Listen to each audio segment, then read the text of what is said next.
Assalamualaikum warahmatullahi wabarakatuh. Pada kesempatan kali ini kita bertemu di dalam mata kuliah pengantar ilmu sosial Introduction for Social Science for you who pursue the degree of Governmental and Political Science at the first semester.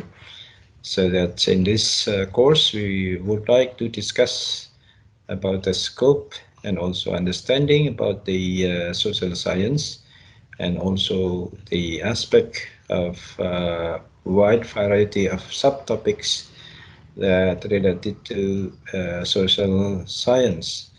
So in this opportunity, we would like to talk the topic about the process of personality, the process where people become who they are from the beginning of the life until the end of their life, and what kind of personality that usually people have during their life, and also the variables that may influence the people on their personality.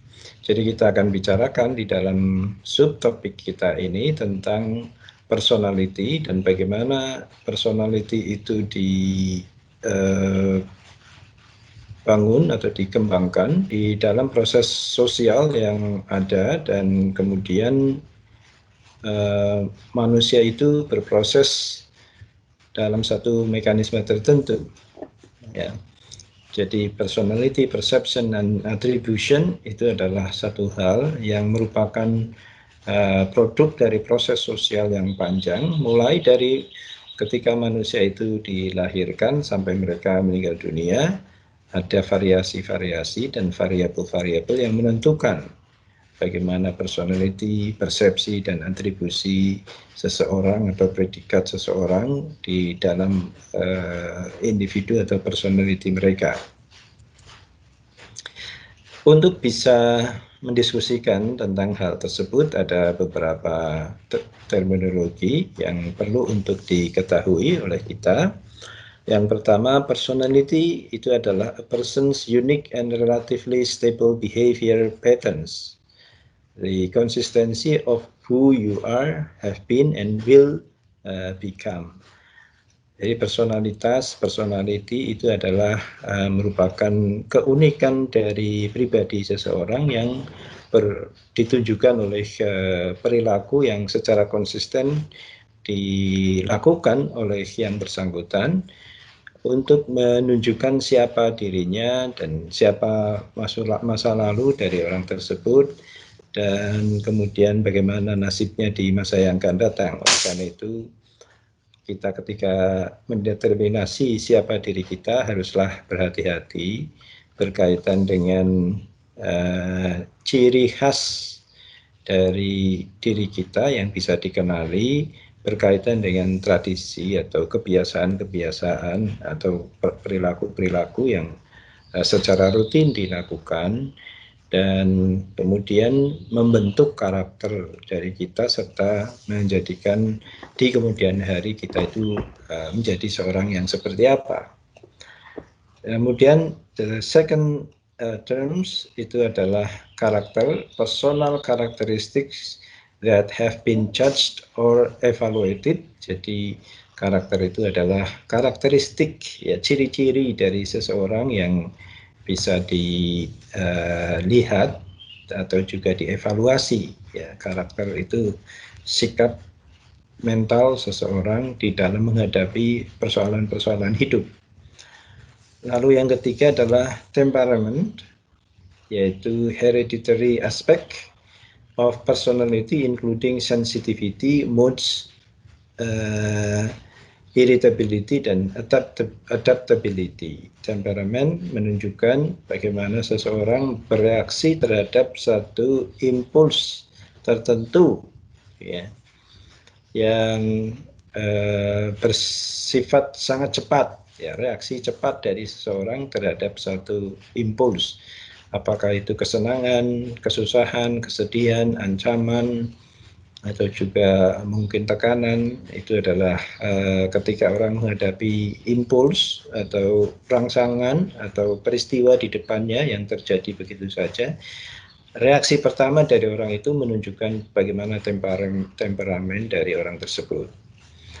Kemudian the next terminology is personality trait atau sikap personal. Stable qualities that the person shows in most situations, yaitu situasi sikap mental respon dari seseorang terhadap peristiwa-peristiwa umum yang terjadi. Apakah dia itu seorang yang generous, orang yang punya kemauan untuk memecahkan masalah, problem solver, atau orang yang bertipe atau bersikap sebagai risk avoidance, orang yang suka menghindari masalah. Apakah orang itu orang yang munafik, orang suka berkata berbeda dengan perkataan dengan perbuatan, dan seterusnya. Dan selanjutnya terminologi yang perlu kita ketahui adalah personality type atau tipe-tipe personality. People who have several traits in common. Jadi melihat seseorang dengan utuh, ya, bahwa dia kadang-kadang menghadapi situasi tertentu yang berat, mungkin ya dia bereaksi secara spontan, tapi kemudian dia bisa merevisi reaksi tersebut, mengambil sikap tertentu secara lebih permanen, dan juga berpikir bertindak dalam jangka panjang lebih panjang. Maka kita bisa mengetahui secara umum orang ini punya personality yang seperti apa. Now there are number of variables that influencing individual behavior. Terutama ada dua. Jadi kalau kita bicara mengapa seseorang itu berperilaku tertentu, itu variabelnya ada dua yang mempengaruhi utamanya. Yang pertama adalah the person, yang terdiri dari beberapa subvariabel, orang itu sendiri dengan berbagai macam atribut yang ada di dalam diri orang tersebut. Dan the second variable is about the environment atau situasi di luar pribadi orang per orang yang mempengaruhi dirinya. Ya, variabel yang pertama yang mempengaruhi perilaku seseorang itu adalah personality orang itu sendiri, ya, atau individu orang itu sendiri yang terdiri dari beberapa subvariabel, di antaranya bagaimana skill dan abilities mereka, bagaimana keterampilan dan kemampuan mereka, apakah mereka itu misalnya punya pelatihan-pelatihan tertentu, pendidikan-pendidikan tertentu, kemampuan-kemampuan terlatih tertentu, sehingga dia bisa menggunakan skill dan abilities itu untuk meramu ya perilaku yang akan mereka kerjakan di dalam persoalan tertentu. Kemudian yang kedua adalah personality, ya, kepribadian dari orang itu, ya, sikap mental dan sebagainya yang dimiliki oleh orang tersebut. Yang ketiga adalah perceptions atau persepsi, cara pandang seseorang terhadap dunia ini, terhadap lingkungannya, terhadap orang lain, masyarakat, terhadap persoalan-persoalan hidup dan seterusnya. Lalu kemudian attitude atau positioning, ya, sikap mental yang biasa dilakukan oleh para orang per orang itu atau para individu itu. Kemudian values atau nilai, bagaimana orang memiliki norma dan tata nilai dalam dirinya, apakah dia diajari norma-norma tertentu, agama tertentu, ya, atau doktrin tertentu yang kemudian dari value itu dia melakukan judgement mana yang boleh, mana yang tidak boleh, mana yang harus diprioritaskan dan tidak, dan seterusnya. Serta yang terakhir berupa ethics atau etika. Etika itu mengerem perilaku-perilaku atau membatasi atau menggait perilaku berdasarkan kepada keyakinan yang bersifat abu-abu atau keyakinan untuk berperilaku di dalam situasi yang abu-abu, yang tidak jelas, ya. Jadi dalam konteks tertentu itu kadang-kadang kita itu menghadapi satu keadaan yang secara hukum barangkali itu bisa jadi tidak salah atau tidak benar sepenuhnya, tetapi dengan etika itu kita kemudian melakukan judgement itu layak atau tidak untuk dilakukan. Nah, variabel yang kedua adalah environment atau lingkungan. Ya, bisa berupa organizations, misalnya di mana dia tinggal, atau di mana dia bekerja, di mana dia berorganisasi, lalu work group atau kelompok-kelompok kerja, ya, apakah dia bekerja dengan kelompok orang dengan tipe tertentu dan seterusnya, aturan-aturan tertentu, lalu kemudian job atau pekerjaan itu juga mempengaruhi nanti perilaku seseorang. Anda bisa mengetahui misalnya dalam impuls yang sama orang yang bekerja sebagai insinyur mungkin berbeda cara mensikapinya dengan mereka yang bekerja sebagai akuntan, sebagai polisi, sebagai jaksa, sebagai pengusaha, sebagai seniman, ya. Anda tentu bisa membedakan kadang-kadang perilaku sehari-hari seorang polisi dengan seorang seniman itu mungkin berbeda. Seorang tukang becak dengan seorang tukang batu mungkin berbeda. Seorang petani dengan seorang nelayan, dengan seorang pedagang mungkin juga berbeda. Itu job yang mempengaruhi behavior. Dan juga personal life atau perjalanan hidup seseorang. Misalnya orang yang biasa hidup dalam lingkungan kumuh, biasanya memiliki perilaku tertentu yang berbeda dengan mereka yang hidup di wilayah yang agak longgar. Mereka yang berasal dari keluarga terdidik mungkin ya akan berbeda dengan mereka yang berada dari keluarga tidak terdidik. Mereka yang ditempa dalam kekerasan dalam hidup maka mungkin perilakunya berbeda dengan mereka yang mendapatkan kasih sayang. Nah, itu adalah variabel dan subvariabel yang secara umum mempengaruhi bagaimana behavior atau perilaku seseorang dalam hidup mereka. Nah, behavior itu sendiri itu adalah merupakan bagian dari proses pembentukan personality kepribadian seseorang. Ya.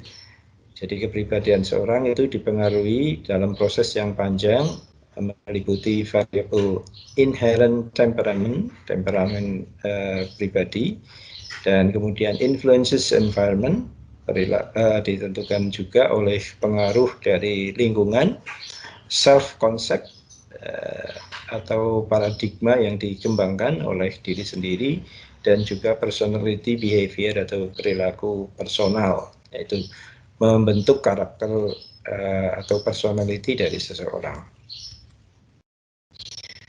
Nah, personality theory ini adalah teori-teori yang menjelaskan bagaimana terbentuknya personality tersebut atau scope yang menurut teori itu menyebabkan ya personality itu terformulasi pada diri seseorang. Ada beberapa teori yang biasa didiskusikan di dalam area psikologi. Misalnya yang pertama adalah trait theory.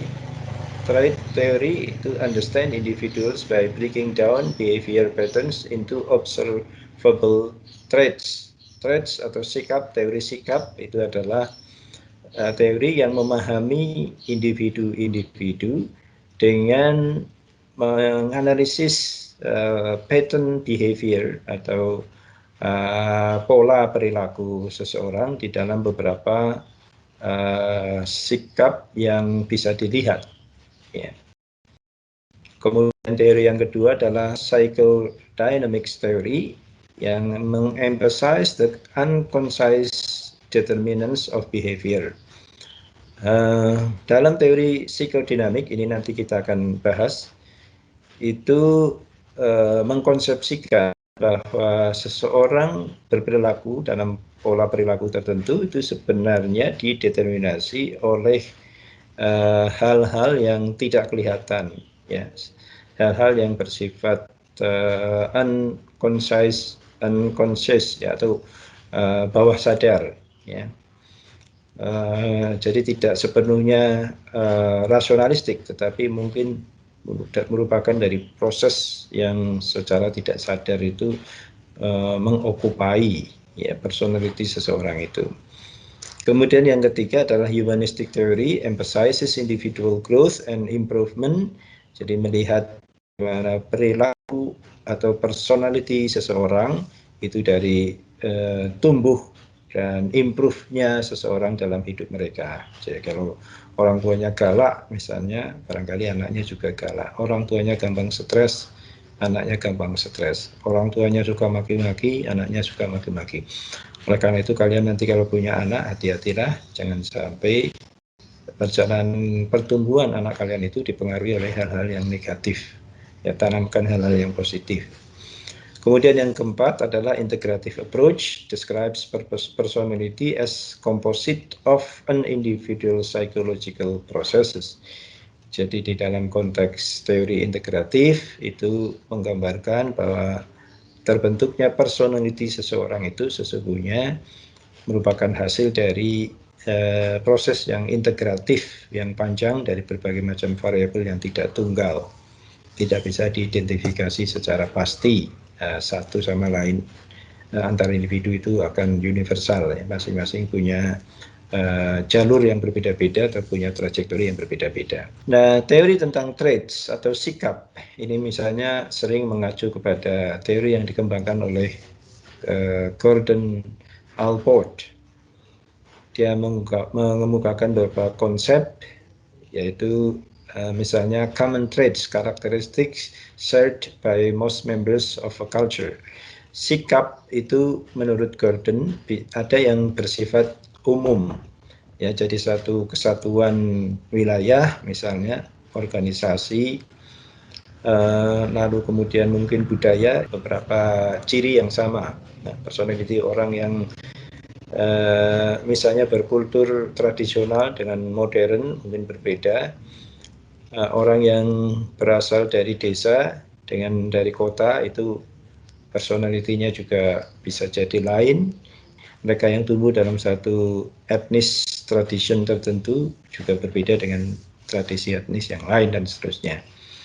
Kemudian yang kedua, individual traits atau sikap individu describe a person's unique personal qualities, tetapi selain ada sikap-sikap yang bersifat umum, ada juga sikap yang bersifat atau berlevel individu, ya, di mana orang itu mungkin bisa jadi sebagian dari personality mereka itu dipengaruhi oleh kebiasaan variabel dan apa yang ada di sekitarnya, tetapi dia juga mungkin punya karakteristik tersendiri, ya. Kalau misalnya kita sebagai orang Indonesia secara umum mungkin menyukai atau berperilaku untuk cenderung risk avoidance.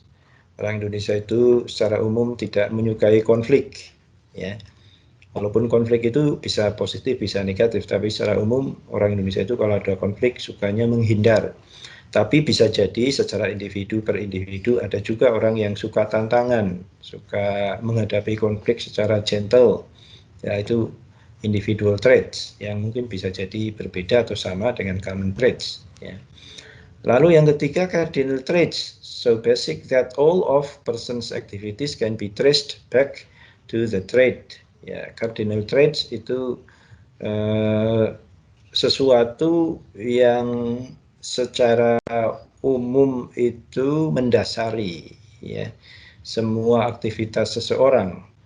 Orang yang mungkin terbiasa oleh satu kebiasaan tertentu akan berbeda, misalnya orang yang sukanya dugem, entah dengan apapun reasoningnya dia orientasinya dugem terus, ya, setiap malam pergi ke karaoke, pergi ke nightclub. Sementara mungkin ada orang yang tidak suka dengan kemewahan dan hingar-bingar, lalu dia lebih suka menyendiri dan seterusnya. Itu adalah cardinal traits.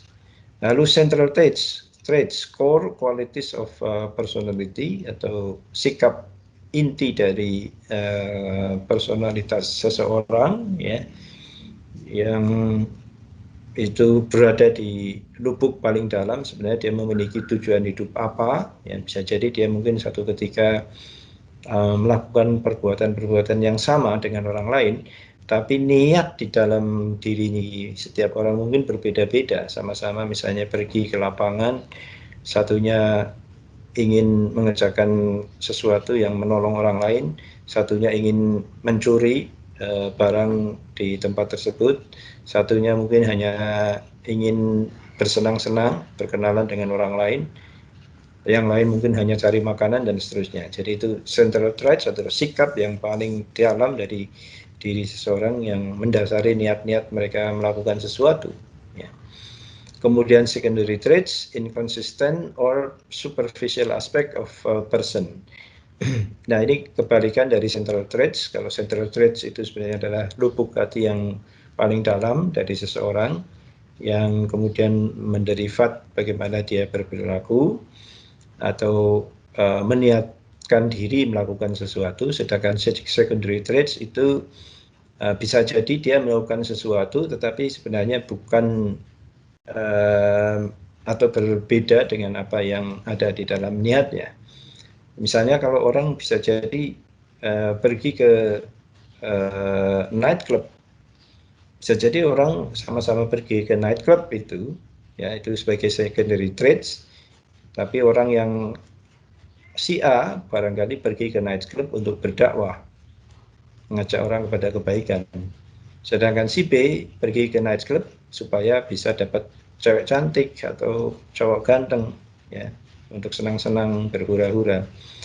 Nah, kesenangan di nightclub tersebut itu adalah secondary traits yang bisa jadi berbeda dengan niatan utama dari orang itu datang ke sana. Lalu kemudian ada beberapa preposisi berkaitan dengan interactional psychology. Ketika orang itu berinteraksi dengan orang lain, itu sebenarnya ada preposisi-preposisi yang berbeda-beda atau bervariasi konteks dan juga terminologinya.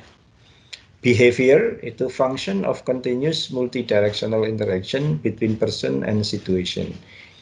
Perilaku itu adalah fungsi yang terus-menerus terjadi di dalam berbagai macam arah interaksi antara seseorang dengan situasi yang ada di sekelilingnya. Ya. Sedangkan person atau kepribadian seseorang itu adalah merupakan aktif proses yang bisa jadi change by situation, berubah-ubah dalam segala situasi, atau change situation atau merubah situasi, dia ingin melakukan sesuatu yang menyebabkan lingkungannya berubah. People vary in many characteristics, ada banyak variasi dalam karakteristik seseorang. Two situational interpretations, the object situation, person's subjective view of the situation. Jadi ada dua interpretasi dalam konteks situasi tertentu, ya. Tujuan dari situasi itu sendiri atau keadaan itu memiliki frame tertentu yang diinginkan, misalnya ada pesta, ada reuni, ada seminar dan seterusnya, itu memiliki objective situation, tujuan-tujuan situasi itu terjadi. Di dalam situasi seperti itu, semua orang memiliki paradigma atau pandangan, niatan yang bersifat subjektif, ya, bersifat personal yang mungkin berbeda atau berbeda atau berbalik dengan tujuan-tujuan objektif dari situasi itu. Misalnya orang menikah. Tujuan objektifnya tentu saja setiap orang yang menikah ingin membangun keluarga yang harmonis, sakinah mawaddah warahmah. Tetapi mungkin bisa jadi ada orang-orang yang menikah tujuannya adalah untuk mencari harta mertua, ya, atau untuk menyakiti hati pasangannya karena mungkin ada tujuan-tujuan yang orang lain tidak tahu, ada hal-hal yang orang lain tidak tahu, atau mungkin juga sekedar untuk asal tidak jomblo, ya. Nah, itu adalah person subjective view of the situation. Nah, sehingga ini interaksi psikologis di antara beberapa hal itu perlu untuk diketahui dalam konteks personality seseorang di dunia sosial. Definisi personality itu sendiri adalah a relatively stable set of characteristics that influences an individual's behavior. Satu keadaan yang relatif stabil membentuk karakter yang mempengaruhi perilaku seseorang. Ya. Jadi kepribadian itu adalah karakteristik yang mempengaruhi perilaku dalam mempengaruhi perilaku seorang individu. Nah, ketika seseorang itu berinteraksi secara sosial, teori menyepakati akan adanya 5 sikap yang biasanya dimiliki oleh seseorang secara distintif, ya. Yang pertama itu adalah sikap extraversion, yaitu orang yang biasanya itu memiliki kecenderungan berperilaku secara gregarious, asertif, dan sociable. Orang yang cenderung untuk gampang mengiyakan, atau kalau orang Jawa berarti nyah-nyoh, ya, mengiyakan atau asertif, dan sociable artinya ya dia sendiri tidak memiliki suatu sikap yang kukuh, ya. Dia gampang untuk dipengaruhi, gampang untuk bergaul. Orang-orang ini biasanya enak untuk berteman dengan orang lain, ya, walaupun dia cenderung tidak punya sikap yang kuat, ya. Apa yang teman-teman ngalor, ikut ngalor, ngidul, ikut ngidul. Orang teman-teman beli BlackBerry, beli BlackBerry. Teman-teman beli Samsung Note, ikut-ikutan. Teman-teman nonton, melu, dan seterusnya, ya. Dia sendiri kadang-kadang susah untuk menolak ajakan teman. Itu orang yang memiliki sikap extraversion. Lalu yang kedua adalah agreeableness. Hampir sama. Kalau extraversion itu cenderung mereka mau untuk berkorban bagi orang lain. Agreeableness ini juga hampir sama, kooperatif, warm, agreeable, orangnya itu suka bekerja sama dengan orang lain, hangat, dan gampang setuju, ya, tidak suka neko-neko atau susah berkompromi, itu tidak. Mereka cenderung kooperatif dalam hubungan dengan orang lain. Lalu yang ketiga adalah conscientiousness, ya. Biasanya hardworking, organized, dan dependable. Orangnya suka bekerja keras, teratur, dan bisa diandalkan, ya. Orang yang mungkin di keluarganya dia biasanya dijadikan tumpuan. Ini banyak dimiliki oleh anak pertama biasanya, ya. Suka bekerja keras, membuat perencanaan-perencanaan dan pengorganisasian dengan kuat, ya, dan kemudian bisa diandalkan oleh orang lain. Lalu yang keempat adalah emotional stability, memiliki personality yang calm, self-confident, cool, ya, orang yang cenderung seperti gunung es, ya, yang kalem, percaya diri, dan tenang menghadapi situasi. Lalu yang kelima adalah openness to experience, orang yang kreatif, curious, cultured, orang yang ingin tahu, ingin melihat dunia dalam versi yang berwarna-warni, tapi biasanya kreatif, dan memiliki pijakan seni biasanya. Nah, silakan Anda dari 5 tipe personality itu kira-kira masuk ke jenis yang seperti apa. Silakan Anda ukur sendiri. Nah, di dalam berorganisasi, maka personality ini akan berdampak, ya, ketika orang berada di dalam satu organisasi, maka personality karakteristik yang dimiliki oleh seseorang itu akan berpengaruh di dalam mereka menghandle atau di dalam mereka bekerja dan berinteraksi dengan sesama rekan di organisasinya. Internal itu adalah memiliki attitude atau sikap mental, I control what happened to me. Orang yang memiliki attitude, I control what happens to me. Orang yang memiliki kemandirian untuk mengatasi masalah-masalah yang dihadapi. Sedangkan eksternal adalah people and circumstances control my fate. Orang yang perilaku sehari-harinya itu ditentukan oleh lingkungan.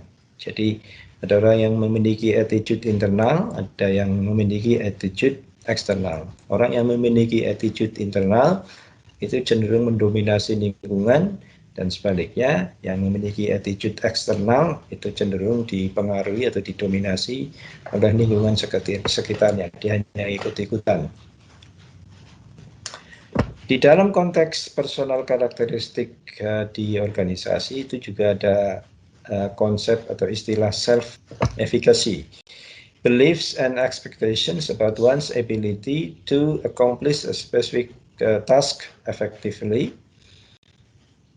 Self-efficacy itu merupakan kepercayaan dan harapan dari kemampuan seseorang untuk mengatasi tugas-tugas secara efektif. Ya. Nah, ini ada beberapa aspek yang terkait dengan self-efficacy tersebut. Yang pertama adalah prior experiences and prior success, dipengaruhi oleh pengalaman dan kesuksesan sebelumnya, orang yang memiliki pengalaman yang panjang dan mereka pernah berhasil di dalam tahapan-tahapan hidupnya, itu cenderung lebih memiliki rasa percaya diri. Lalu dipengaruhi juga oleh behavior models, observing success, dipengaruhi oleh juga oleh sikap mental yang berkaitan dengan keinginan untuk berhasil, ya semakin ada motivasi untuk mencapai keberhasilan, semakin ada rasa percaya diri bagi seseorang. Lalu persuasion atau persuasi, ya keyakinan bahwa dirinya mampu, itu juga mempengaruhi self-efficacy. Lalu assessment of current physical and emotional capabilities. Lalu juga perhitungan atau tes atau assessment terhadap kemampuan fisik dan emosi. Nah, sehingga biasanya ini kalau kalian nanti melamar pekerjaan, seorang psikolog itu akan menilai kepribadian Anda, apakah Anda itu orang yang cocok atau tidak untuk pekerjaan-pekerjaan yang Anda lamar dengan melihat 4 hal ini, ya. Bagaimana Anda punya pengalaman masa lalu dan kesuksesan di bidang yang serupa dengan apa yang Anda lamar. Lalu perilaku Anda sendiri itu modelnya seperti apa. Persuasi Anda bagaimana, meyakinkan bahwa Anda akan mampu atau tidak dalam tugas-tugas yang diberikan. Serta dilihat juga kemampuan fisik dan stabilitas emosi Anda. Nah, kalau Anda menunjukkan kecocokan di dalam pekerjaan yang Anda lamar, maka Anda biasanya akan diterima. Dan sebaliknya, kalau Anda tidak bisa menunjukkan pengalaman atau kesuksesan dalam area yang berhimpitan atau berkorelasi dengan pekerjaan yang dilamar, lalu perilaku Anda mungkin tidak cocok dengan sense pekerjaan yang Anda lamar, Anda tidak meyakinkan, atau Anda punya cacat, keterbatasan fisik maupun emosi, maka Anda tidak akan diterima. Nah, oleh karenanya ketika Anda nanti melamar pekerjaan dan wawancara, Anda harus melakukan kustomisasi, ya, agar diri Anda memang layak untuk mendapatkan pekerjaan itu. Lalu kemudian dalam konteks itu juga ada self-esteem atau kepuasan individu, feelings of self-worth. Di dalam dunia kerja Anda akan mengalami nanti dua hal, sukses dan failure, kesuksesan dan kegagalan. Kesuksesan itu tends to increase self-esteem. Ya, kesuksesan akan mendorong orang untuk merasa lebih dihargai, sedangkan failure, kegagalan itu tends to decrease self-esteem, menyebabkan orang merasa tidak mendapatkan penghargaan. Nah, ini Anda harus nantinya di dalam dunia kerja harus hati-hati, jangan sampai tidak memiliki kewaspadaan di dalam kesuksesan dan kegagalan. Ya, Anda harus bisa mencari target-target prestasi yang bisa membuat diri Anda itu merasa ada kebahagiaan atau kebanggaan, ya, dan jangan terlalu fokus pada kegagalan-kegagalan yang menyebabkan justru nanti Anda akan berkurang, ya, rasa percaya dirinya. Bahwa dalam hidup kita tentu kadang berhasil dan kadang gagal, tapi kalau kita terlalu fokus kepada kegagalan, maka kita akan merasa menjadi orang yang sia-sia. Nah, itu tentu justru kontraproduktif dengan keinginan Anda untuk berprestasi. Lalu juga kaitan yang lain adalah self-monitoring behavior based on cues from people and situations. Terdiri dari dua, paling tidak high self-monitors, flexible adjust behavior according to the situation and the behavior of others, can appear unpredictable and inconsistent. Ini adalah orang yang high self-monitor, terlalu memiliki rasa percaya diri yang berlebihan, ya, dan tidak begitu adjust behavior according to the situation and the behavior of others. Dia bisa cepat untuk menyesuaikan diri dengan situasi dan perilaku orang lain, sehingga kadang-kadang orang terkaget-kaget dia ini sebenarnya personalitinya bagaimana, ya, tidak bisa diprediksi dan inkonsisten. Jadi setiap waktu dia bisa berubah-ubah, mencolok putra, mencolok putri, ya, menjadi penjilat, menjadi orang yang tidak punya karakter. Pada sisi lain ada orang yang low self-monitors, act from internal states rather than from situational cues, so consistency, less likely to respond to group norms or supervisory feedback. Orang yang low self-monitors itu cenderung agak tegas, ya, tidak gampang berkompromi dengan situasi. Dia agak mengedepankan idealistik yang konsisten, tetapi jeleknya itu adalah dia cenderung tidak mudah menyesuaikan diri atau merespon tuntutan dari norma orang lain maupun juga atasannya. Nah, ini berkaitan dengan self-monitoring seseorang. Nah, sehingga akibatnya kepribadian yang seperti itu juga akan menghasilkan output dan outcome yang berbeda-beda. High self-monitors itu cenderung untuk get promoted, accomplish task, meet others' expectations, seek out central positions in social networks, sehingga ada vertical movement, ada kenaikan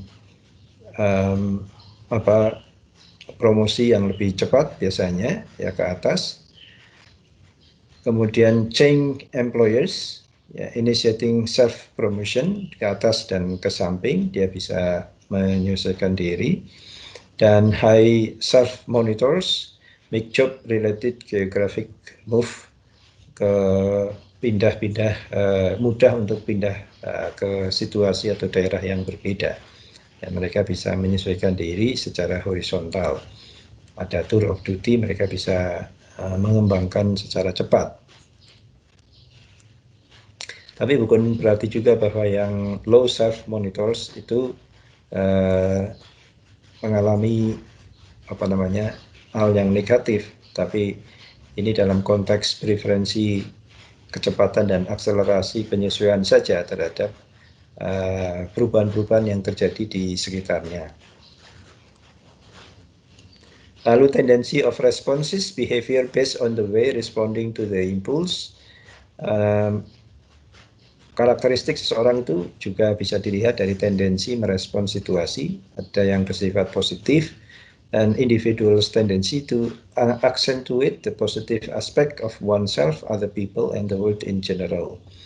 Mereka suka berpikir secara positif terhadap lingkungan, terhadap dirinya sendiri, dan pada dunia, walaupun mungkin terhadap persoalan-persoalan yang bisa jadi mengancam atau merugikan dirinya.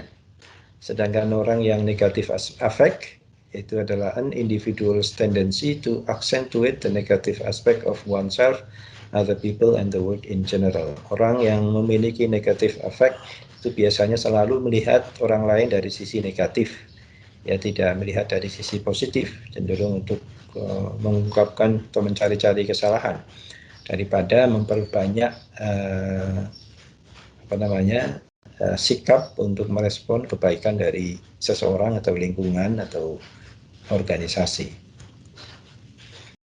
Nah, sehingga kita bisa menilai yang namanya personality itu dengan beberapa paradigma tadi dan dibantu oleh beberapa tools atau alat. Di dunia psikologi ada yang namanya projective test, elicit an individual respond to abstract stimuli. Jadi ada tes untuk melihat respon seseorang terhadap satu situasi tertentu yang bersifat abstrak, jadi penggambaran situasi. Misalnya Anda kalau ada di dalam satu pesta dan kemudian ada peristiwa begini begitu, bagaimana sikap Anda? Itu projective test. Lalu kemudian self-report questionnaire, assessment involving an individual responses to questions. Orang bisa diakses personality-nya dengan disuruh menjawab beberapa pertanyaan yang mungkin merefleksikan situasi apa yang berkembang. Lalu behavioral measures, personality assessments that involve observing an individual's behavior in controlled situation. Orang diberikan life experience tertentu, lalu kemudian dilihat bagaimana dia bertindak atau berperilaku di dalam situasi yang seperti itu.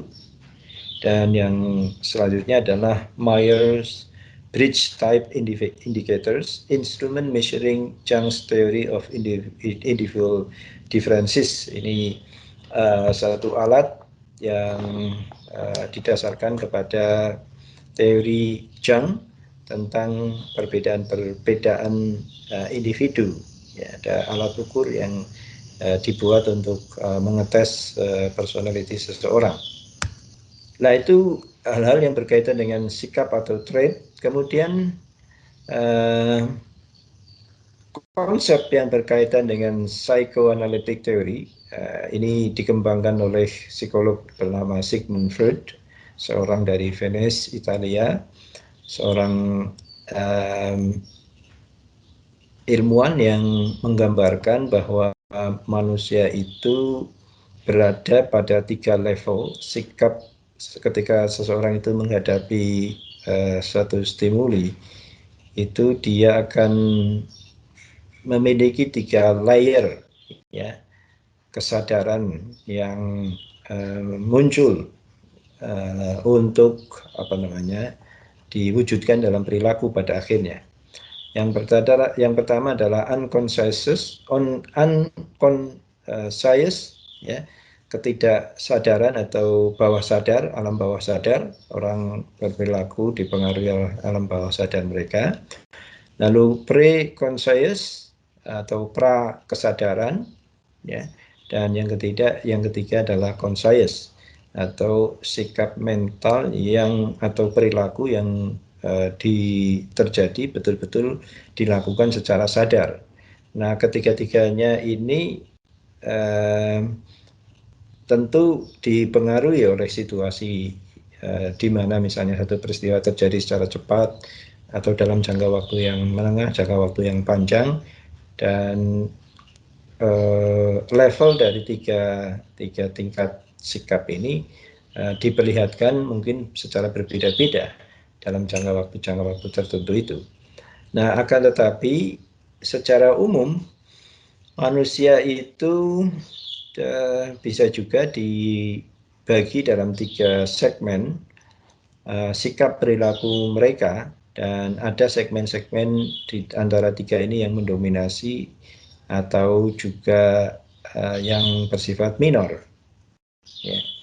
Yang pertama itu adalah sikap superego. Sikap superego itu adalah kemampuan seseorang untuk mengutamakan kepentingan orang lain dibandingkan kepentingan dirinya sendiri. Ya, jadi dia mengorbankan kepentingan dirinya, walaupun dia mungkin menderita, dia mungkin sakit, dia mungkin yang bekerja keras, tapi yang menikmati justru orang lain. Itu adalah sikap yang ada di area superego. Setiap orang punya sikap mental seperti ini, tetapi ada yang dominan, ada yang tidak terlalu menonjol, ya. Nah, kemudian yang kedua adalah ego, yaitu sikap yang cenderung rasional. Jadi kalau misalnya Anda berada di satu ruangan yang katakanlah terdiri dari 50 orang, ruangan itu tentu misalnya sempit, lalu terjadi kebakaran, maka cara Anda keluar dari ruangan tersebut itu bisa menggunakan pendekatan super ego maupun juga nantinya id. Ya. Ego itu adalah cara menyelesaikan masalah secara rasional.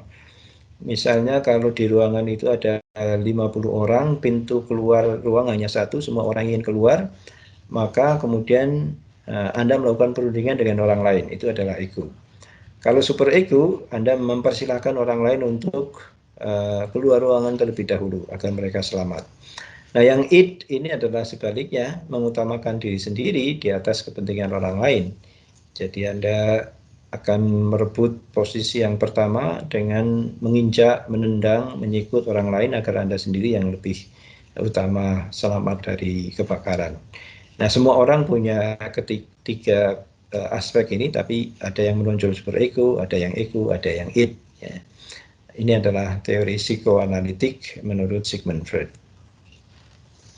Nah, kemudian teori personality berkaitan dengan humanistic theory, itu adalah approach that focuses on human experience, problems, potentials, and ideals. Jadi menurut teori ini, personality seorang itu tumbuh dari pengalaman, problematika yang dihadapi, potensi dirinya, ya, dan idealitas yang diinginkan oleh orang tersebut. Yang mana dari waktu ke waktu bisa jadi berubah kesemuanya itu, ya. Lalu kemudian sifat human nature, traits, qualities, potentials, and behavior patterns most characteristics of humans. Human nature itu sesuatu yang secara universal itu dimiliki oleh manusia, baik itu sikap, kualitas, potensi, perilaku, pattern of perilaku, ya, pola perilaku yang dimiliki oleh umat manusia secara umum. Semua orang kan memiliki ciri-ciri yang sama, ya, kadang-kadang suka harta, suka malas tapi dapatnya banyak, ya, suka untuk melihat hal-hal yang indah, misalnya itu human nature. Lalu free choice, ability to choose that is not controlled by genetics, learning, or conscious forces. Manusia itu pada prinsipnya juga sebenarnya siapapun mereka, kepribadian apapun itu punya kebebasan memilih. Apakah akan sabar, apakah akan marah, apakah mereka akan ceria atau sedih, itu memiliki kebebasan memilih siapapun Anda, apapun kepribadian Anda, ya, sehingga Anda Kalau berhadapan dengan situasi-situasi yang sulit, bisa jadi ada mengurung diri, tapi boleh sebenarnya Anda itu juga tetap bersikap ceria dengan orang lain. Lalu subjective experience, private conceptions of reality. Manusia itu juga memiliki pengalaman-pengalaman subjektif atau persepsi-persepsi personal terhadap realitas yang berkembang. Satu pengalaman yang sama bisa jadi subjektif experience-nya berbeda. Ya, sama-sama kalian naik gunung, satu bilang wah naik gunung itu bikin capek, satu bilang naik gunung membuat pikiran kita menjadi tenang, satunya lagi mungkin naik gunung sia-sia saja dan seterusnya. Itu bisa terjadi juga pada setiap orang, ya, tergantung pada situasi yang melingkupi mereka. Lalu self-actualization, process of fully developing personal potentials. Manusia itu akan biasanya mengaktualisasi diri dalam berbagai macam bentuk, ya, melalui proses-proses perkembangan yang menempa ya kehidupan mereka. Lalu self actualization itu bisa jadi berbeda-beda setiap saat, ya. Mungkin di masa muda ada orang yang suka gondrong, suka tatonan, lalu kemudian menyesal di kemudian hari, di masa tua dia menjadi orang yang saleh, menjadi orang yang care terhadap orang lain. Itu aktualisasi berbeda pada setiap tingkatan hidup. Big experience, temporary moments of self-actualization. Di dalam setiap tahapan kehidupan itu ada experience puncak, ya, pengalaman puncak yang menjadi temporary moments of self-actualization. Menjadi orang itu cenderung untuk melakukan self-actualisasi secara barangkali distintif, ya. Orang yang mungkin satu ketika dia sebenarnya sangat alim, lalu menjadi membeling karena dia mungkin kecewa, ya, dulunya jilbaban rapat, tiba-tiba buka jilbab sembarangan, menjalani hidupnya secara lebih bebas, secara lebih tidak terkontrol. Tapi sebaliknya mungkin juga ada orang yang dahulunya sudah sangat liberal, lalu tiba-tiba dia mengenakan jilbab atau bahkan mungkin secara rigid membatasi pergaulan dirinya dengan orang lain dan seterusnya. Itu big experiences yang berbeda-beda pada masing-masing individu seseorang. Lalu pendekatan integratif ini adalah pendekatan yang memandang personality described as composite of individual psychological processes, melihat secara lebih komprehensif, ya, personality seseorang itu dikomposisi oleh proses-proses psikologi yang berbeda-beda. Personality dispositions include emotions, cognitions, attitudes, expectancies, dan fantasies. Orang-orang yang memiliki disposisi, setiap orang saya kira itu memiliki disposisi yang berkaitan dengan emosi, pengenalan terhadap lingkungan atau keinginan terhadap lingkungan, attitude, harapan-harapan dan fantasi-fantasi dalam hidup. Lalu kemudian Anda mendeterminasi hidup Anda, sehingga Anda harus punya fantasi-fantasi yang positif, ya, agar juga nanti perilaku Anda positif. Misalnya Anda bisa memiliki target di umur 25 tahun saya sudah harus menapakkan kaki saya di London misalnya. Lalu kemudian itu memotivasi Anda untuk mencari beasiswa, kerjasama, atau student mobility. Anda harus bisa sampai ke London sebelum umur 25 tahun. Nah, itu personal dispositions, ya. Lalu dispositions mean the tendencies of individual to respond to situation in consistent ways. Jadi seperti tadi saya katakan, Anda kalau memiliki keinginan yang kuat, itu kemudian membentuk Anda untuk berperilaku secara konsisten. Anda belajar, mencari tahu, berkolaborasi, menjaring jejaring, dan seterusnya agar cita-cita keinginan Anda itu bisa terwujud disposisinya tadi, ya. Influenced by both genetics and experiences, the positions can be modified. apapun dan bagaimanapun, cita-cita, keinginan, tujuan Anda itu bisa berubah dan dipengaruhi oleh genetika maupun pengalaman. Akan tetapi yang jelas ya, determinasinya itu berada di tangan kalian sendiri. Kalian mau apakan hidup Anda dan kapan yang Anda inginkan itu terwujud. Lalu the integrative approach focuses on both permanent and situational variables as combined predictors of behavior. Integrative approach ini bisa dipengaruhi secara permanen maupun situasional tergantung pada apa yang berkaitan atau bersinggungan dengan diri Anda.